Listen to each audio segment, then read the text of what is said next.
Hey, welcome to the It Shouldn't Happen to Us podcast. This week's episode is probably one of the most effective prospecting techniques that I believe, or that we believe is around for you all.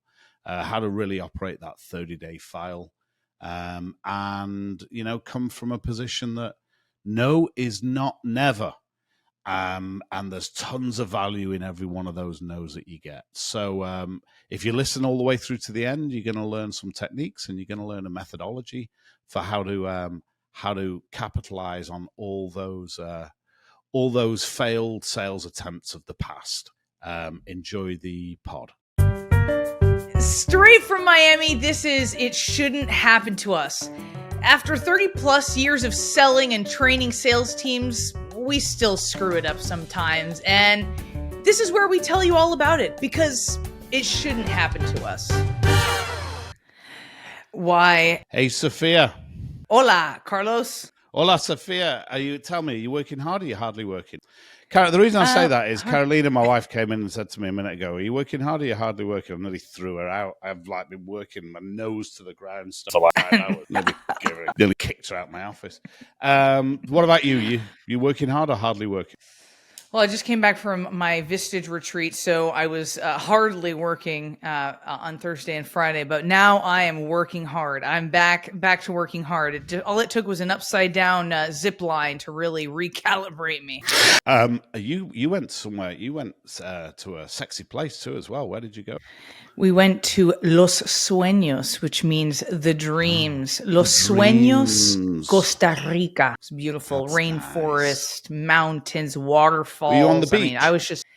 We were on the beach, but the beach wasn't so exciting. The best day was Saturday. We went zip lining through the forest, and then we did a buggy ride from waterfall to waterfall, and we got to dunk ourselves in, covered in dirt from the buggies, and then we got to dunk ourselves in a waterfall, and it was magical. It was awesome. Beautiful. So I'm going to imagine you didn't do a lot of selling, prospecting, or leading the sales team while you're over there, but that's okay. It was personal development. You had cool I texted them every day.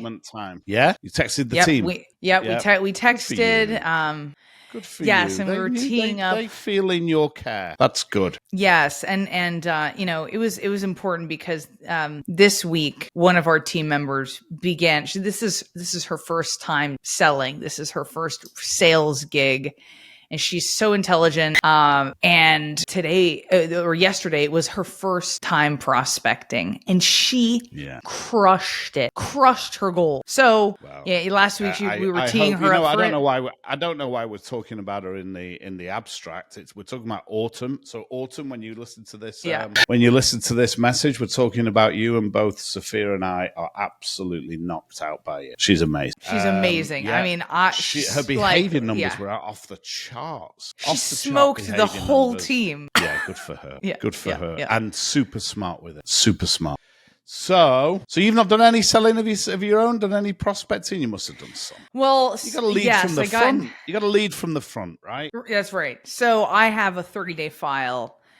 For those of you listening who are not familiar with the concept of a 30-day file, it's anyone you've ever presented to, anyone you've ever had a discovery call with, old clients, they all go into the 30-day file. And the idea is that every 30 days, you put on something on the television. I like to put a cooking channel, cooking show on in the background.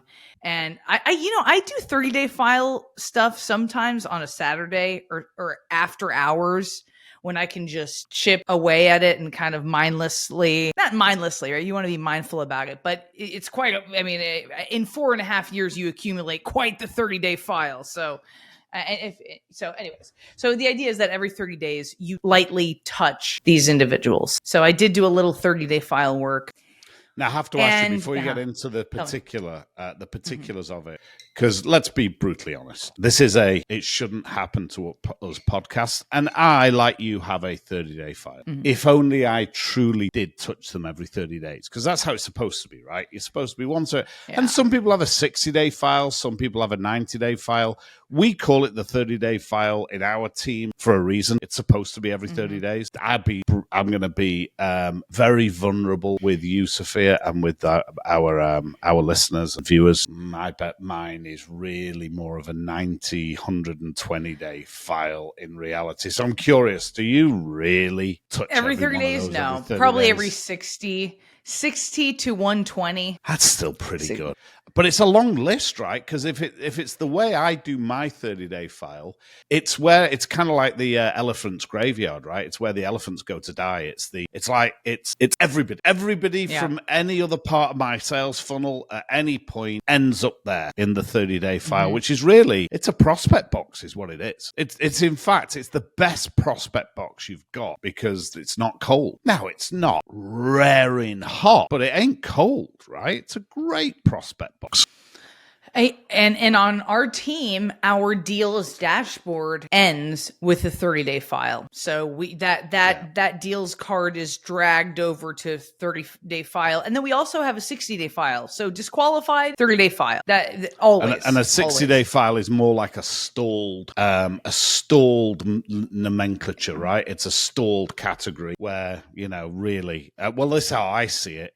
If I'm pushing something in the 60-day file, the reality is I've lost control of that. I might as well push it right the way back to the beginning of my process because I'm fooling myself into thinking I've got any kind of control over that deal. It's a stall deal. No judgment. I mean, some deals stall. But let's be honest, right? Let's be honest with ourselves. Some deals stall. It's a stall deal. I think you're the one who shared the story about, I guess you used to have a client that made glue for concrete. Yeah, that's right. Yeah. ATC, they were called. And Juan was the guy. He was so cool. Juan used to say to everybody, and you could just imagine it, right? It's almost, now he was actually a really polished guy. He was a cool guy.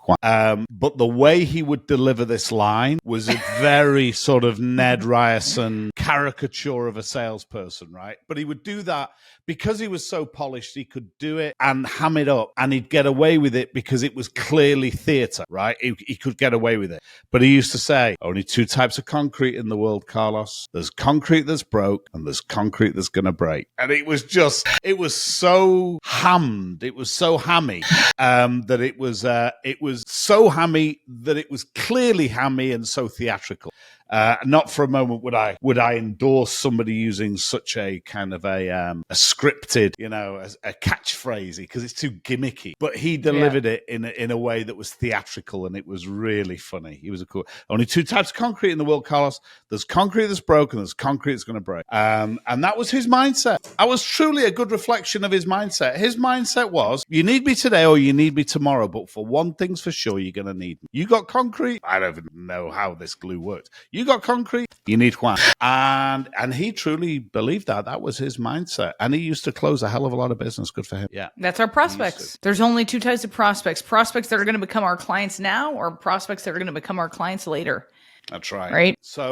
So, but are you like me that even though you might not be completely diligent in terms of your cadence, if somebody hits you, I have this, I don't know if it's a technique or a rule or what it is, but if I think about somebody, I got to call them. Yeah. Not because, I'm thinking the universe is conspiring in some woo-woo way, even though often it kind of is. But that's just the model. If you think of somebody, you reach out to them, whether that's a 30-day file fodder type email, which is like a little value drop, or if you're not, you either reach out for a telephone call that can be on a number of topics, right? The telephone call can be a number of topics, and I'll take you through my sort of best topic lists for like a catch-up call. Oh, yeah. Please do. I'll take you through those. And then, or you shoot me an email of value. So it's I'm either attacking this puzzle from a relationship point of view, that's telephone call, from a value point of view, which is just another little drop of value. Hey, you might be interested in this. Drip. Or with a question. Questions are cool too. They're like your three strategies here. Relationship strategy, value drop strategy, or question. Because human beings are wired to answer the questions, right? So which did you use when you did you must have had one in mind. What question. Was the 30-day one? You used a question strategy. Question, but I just want to take a moment to say I love that 30-day file, 3 topics, 3 strategies. That's awesome. I just wrote that down. I'd never heard you say that before. That's really good. So the relationship calls can be as simple as love you lots like jelly tots. It can be just a hey, I teach that, and I went to a client a couple of weeks ago, and they actually had a packet of jelly tots that they'd ordered from England, because jelly tots is a brand of jelly bean in England. I don't think it is in America, jelly tots. I've never heard of them, but in England they're a brand of jelly bean, and because I use that phrase a lot, love you lots like jelly tots. I got they'd actually been and bought from a British supplier a bag of jelly tots for me, which is kind of cool. Amazing. That's amazing. I kind of like the work they had to do to get that from England. Yeah. The relationship 30-day file emails or text sounds a little like a drunk text, like, I love you, man. You're like one of my best I miss you, man. But I do the thinking about you. Yeah. I do as simple as, I thought about you today. Thought about you today. Wanted to reach out, say hello. Yeah. And you know what? Miss you. Has the absolute, that has the superpower of being entirely true. Like, there's no thing. If I think of somebody and call them and say, hey, you know what? I was thinking about you. It's entirely what happened. It's not theatre. Yeah, I didn't make it up. It's beautiful. And people feel, I don't know, they special. feel a little touch special, Yeah. Do you know, I saw a real interesting study. And the one of the reasons that healthcare consumption is just skyrocketing at the moment is because a lot of these, they call them frequent flyers into health centers like hospitals and ERs and stuff. They're frequent flyers. They go in a lot, and they're actually going in just for social contact. I mean, that is the tragedy of it. So somebody rings you up in this world where we're starved of content and contact, and somebody says, hey, I wanted to reach out and say hello. Unless it's like your best bud, that's valuable. That's got value. And even in this busy world where somebody's probably not got time for the call, it's remembered. Listen, I love my gynecologist.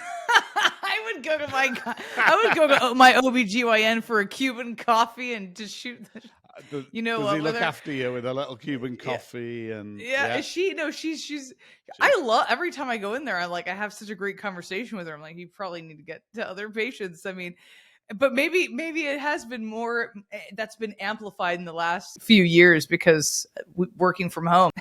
That's amazing. So you've got the relationship strategy, you've got the value drop strategy, and what I do, and again, I say it, what I do, like I do it every time. I drop the ball as often as I catch it. But, you and I, we're kind of hunting in this sales space a lot. We're reading articles in the Harvard Business Review, or we're reading a study from Gong, and we're looking at close rates and open rates and, engagement rates. And we're like immersed in this world. If I see something that I think, that's broad appeal. If I see a little article, a little thing, I actually have in my Dropbox, it's called 30-day file fodder. That's the name of the file. Smart. 30-day file fodder. And I come across something, I think that was interesting. Boom, I drop PDF it in the 30-day file. Boom. Drop it in the 30-day file fodder. And then when I want to reach out to a bunch of people, I just go in that file. If I want to do a value drop to them, I'm just going to go, that guy, that was interesting for that guy. She'd be interested in that. And then it's such a simple email, right? Hey, I read this. It made me think of you. Hope you find it valuable. Boom. And you know what? So I send analysis. Often? Go on. No, tell me. No, I was just going to say, one of the things I like to send is affirmations. Like if I come across a handful of affirmations, cool. But tell me, sometimes do you ever come across an affirmation or a quote that you're like, man, I got to send this to so-and-so. They'd be all over this. Well, absolutely. And in fact, so I actually, I send them I do send them every day to my kids. I send something every day to my kid, and I actually call it the momentum text. They get a momentum text in the morning, and it's the forerunner because it's gonna be a feature of our newsletter for the It Shouldn't Happen to Us newsletter. We're gonna put an affirmation in there as one of the 3 or 4 elements of the newsletter. I'm not envisaging a real heavy lift, but you and I are gonna send once a week something to inspire momentum, and I've been trialing it with the kids, and they love it. They love that. So yeah, I do that. I do. You were going to tell us about an analysis. So I did an analysis, and I figured out that for every 30-day file activity that I do, for every 100 I do, I'll generate anywhere between 2 or 3 deals, sales processes that become deals. Because now, how long does it take to do one? It's huge. It's like huge, bonkers huge.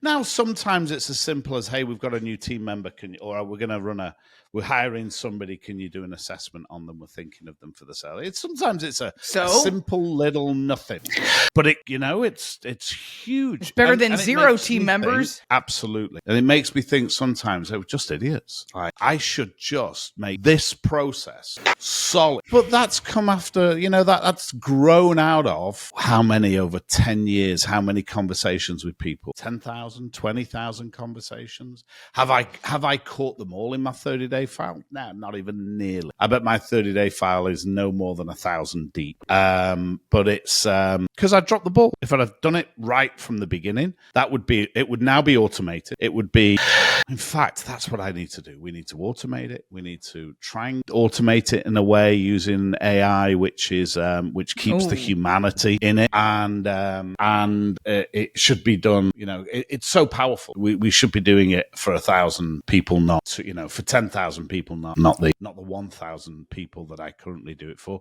But again, and I don't do it nearly enough. I bet I touch them all twice a year when you think about it like that.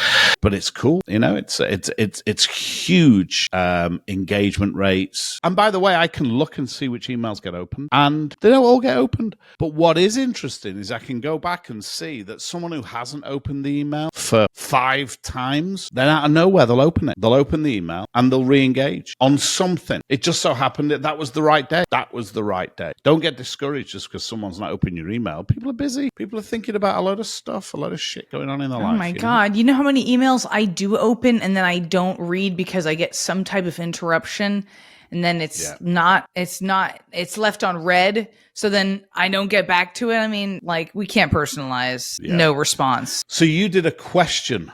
I did a question. You're thinking about. Our early listeners may have remembered that I have this one particular prospect that has been dragging me through the weeds for probably almost 5 years now. And printing code. And man, they always knock on my door at times where I guess it's been enough time for me to forget that they're probably never actually, no, not never, because we just talked about not a matter of if, but when. But man, I mean, they always, they trick me. They trick me every time, and it's my fault because even though last time I sent, it's your fault. It's my fault. It's my fault. But it's like I set an upfront contract with them. Last time I met with them, I'm like, guys, we've been doing this charade, this wash, spin, and rinse for some years now. Is this for real? Don't do it again. Don't do it again. Do it to me again. And you know what? They did it again. Well, it's like, but it was like, did they say no? Of course not, Sophia. Of course not. Yeah, they did. But it was like, it's like, do you remember Charlie Brown? When you said, hey, we've been doing this wash, spin, and rinse, let's not do it again. Do you know what they heard? Wah, wah, wah, wah, wah, wah, wah, wah. Like Charlie Brown when the teacher's speaking. It's like, they don't give a shit. They're putting you through, they're going to do it again to you. I reckon on that particular company, they have, like those annual planners that you used to get on the wall with where people would mark the holidays down and what's going on, like 365 boxes on a wall. And I reckon there's there's a special color for Sophia, and they've got 2 X's in 2 dates, which is this is when we're going to fuck with Sophia again there, and we're going to do it there. And so, look, it's time again. It's the season. It's Sophia. Who's going to reach out to Sophia this time? Oh my God. Right. So last time I was really feeling like, oh my God, I hate myself. I was like, oh my God, how did this happen you beat again? Yourself up too much. That's the game they're playing. They're playing that game. I get it. But owning my part of it, I really got to go back and figure out where things went wrong. And really it's that there's other decision makers that they're gatekeeping very hard. And I took the bait, and I should have, looking back on it, it shouldn't happen to me, but I should have really pushed for a proper meeting with all King Arthur and all the Knights of the Round Table. But So I sent the Got no 9-word pain. email. They've probably. Oh, you did the Dean Jackson 9-word email. Love it. Yes. Remind our Love Dean listeners what Jackson. the Dean Jackson 9-word email is. So this Dean Jackson is just like an internet sort of marketing genius. He's the smartest guy, and he developed the 9-word email really as an abandoned cart tool, right? So if you're on I don't know, faucets are us, or I don't know, cookery knives, kitchen knives are us.com. If you're on there and you put in your cart some kitchen knives, but then you know what, you can't find your credit card, and you somebody disturbs you, your internet goes out, but for whatever, or even right at the end you think, oh come on, $500 for knives, forget it, I'm crazy. For whatever reason, you abandon that cart. He developed the 9-word email that just said, and I think this is going to be 9 words. I might have it wrong now, but he said, "Are you still in the market for knives, kitchen knives, something like that?" It's just that simple. Are you still in the market for kitchen knives? And the subject line to that email, I can't remember if his technique is you put that whole message in the subject line, I or thought if you it put in the was, subject but I wasn't line. sure. I think you do. I think you put the whole thing in the subject line. No body. He's still in the market. Nobody. No bells and whistles. No, hey, how are you, Sophia? Nothing. He's still in the market for kitchen knives. And that had an extraordinary recapture rate. It was like crazy. It was like 20% or something bonkers. I'd have to look at my stats again, but it had a crazy recapture rate, which is when you've got 1,000 or 10,000 abandoned carts, you go and convert, 10% of them. That's massive. So it was very effective. And I love that. Hey, you're still in the market for sales training, or did your team ever get trained? Or that same philosophy. It's a question. Yeah. Human beings are wired to answer a question. Ever since we were 4 years old and some teacher asked us, what are the 7 colors in the rainbow, whatever, we're wired. We get a dopamine hit out of answering a question. Human beings are wired to answer the question, and it's non-threatening, right? And very rarely do you ever have somebody reply saying, no, I don't. I mean, if it's unwelcome, they'll just ignore it. It's a no downside strategy. No downside strategy. So what did you send? It's so funny because I wasn't sure if it was just the subject line, and I sent a bunch like that where it was just the subject line, and then I don't know why I backed down. I was like, that can't have been it. But now you're reminding me that it indeed was, which I thought it was also a pattern interrupt to have an email that has no body and the meat and potatoes is in the subject line. But so I sent him one curious, subject line is curious, and then did the team get sales trained? That's it. No, I think that's beautiful. That's legit. Now one of a couple of things is going to happen. But before you play this movie to the end, let me tell you what I think here. It could be that the team got sales trained and the silly fool chose somebody else to train his sales team. Very unlikely, because after all these years, you probably have spoken to him more than you've spoken to your mother. So pretty much. You've got a great relationship. I'm going to guess the answer is a no anyway. It doesn't matter. He either got it somewhere else. I don't think that's the case in this case, but if he got it somewhere else, he ain't going to reply. That's fine. Or he's going to be, if he reads it, I mean, and we'll know from HubSpot whether they opened or not. If he reads it and the answer is no, and I'm still not interested, he won't reply. So that's fine. Both cases, you don't even get a reply. Sometimes communication. Yeah, go on. What are you going to say? Sometimes no communication is communication. Absolutely. That's all you need to know. That's all you need. Mm-hmm. It's like that scene in Godfather 2 where Hyman Roth says to Michael, I'm going to bed now. When I wake up, there's either a bag with $1 million on the table, in which case I know I've got a partner, or there's not, and I know I haven't got a partner. It's like, that's all right. So you might not get a reply, which means either I got trained someone else, I went with someone else, and I'm a little bit ashamed. Or 2, no, they didn't, and I'm still not interested. Or 3, go ahead. Yeah. I'm wondering, or 3, we decided to not invest in some outside option and figure something out inside, a Band-Aid solution inside. And I Well, think I'm a lot kind of us putting that in the same. That's kind of the same okay. as two. And no. Okay. But Okay. you're right. Actually, we decided to grow some kind of homegrown nonsense, and we all know how that works. Yeah. Right. And then there's like the competitor. We all say, you've heard a million sales trainers say, or gurus say, that our biggest competitor is doing nothing. Yeah, do it yourself or something. It's a bit of a Do it yourself. Yeah. Something like that. So we've got two options for no reply. Then you've got two options for reply. Now, if you get a reply that says, "Oh, Sophia, so cool that you reached out. You know what? We should look at that project again. What are you doing on Thursday?" That means let's re-engage, which is great. Winner. I like that one. But you could also get, "No, we didn't. Did your team get sales trained? No, we didn't." Just something simple. Now, that for me, that's the real magic. That there means, because they've bothered replying, it's important enough to reply. He's interested enough in your relationship. He doesn't want enough respect there. He doesn't want to piss you off. He doesn't want to ignore you. And they haven't got, I think that is actually one of the best buying signals, because the come in and see us again would make me think, especially with this guy who wants to run you around the houses again. He's blowing more smoke. Blowing more smoke. But anyway, what did he say? I don't know what he said. Or if anything, did he reply? So curious, subject line, did the sales team get trained? Response, no in Spanish. For our listeners, that's no in all capitals. N-O. So is that what made it Spanish? The fact that it was capitalized? No. No, it's just like spelled exactly the same as no. Right. But it's said like no versus no. No. I'm just joking. And there's no difference. So he didn't.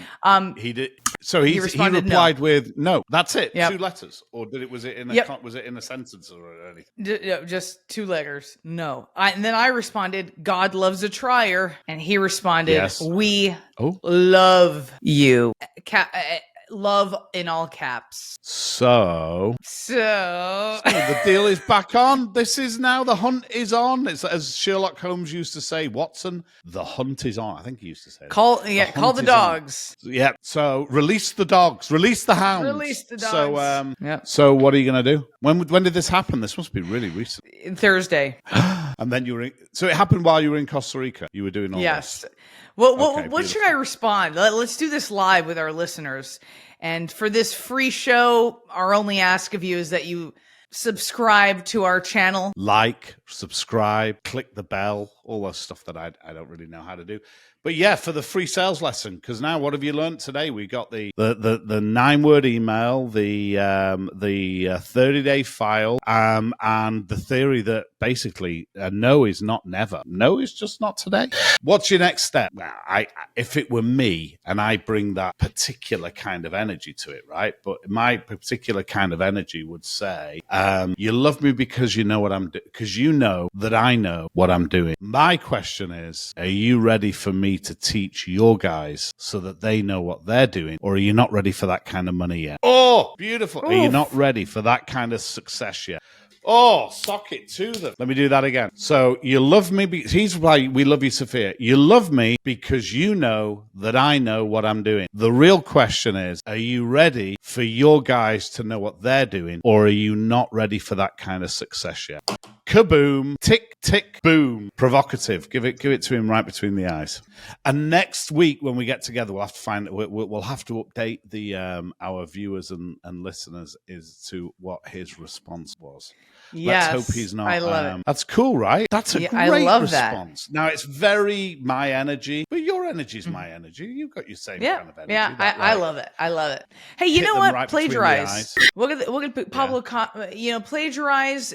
There's no such thing as an original thought. Picasso. You've taught me some of the most powerful.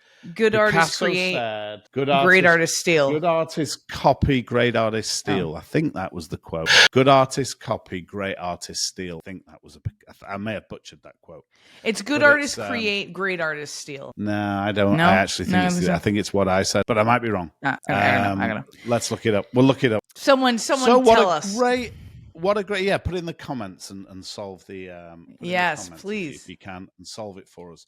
Hey, what a great episode. I think that's the pod. You've learned about the warm prospect box, the money that can, the warmest kind of prospect box, which is the 30-day file. We call it 30 days, even though it might be 30, 60, 90 days.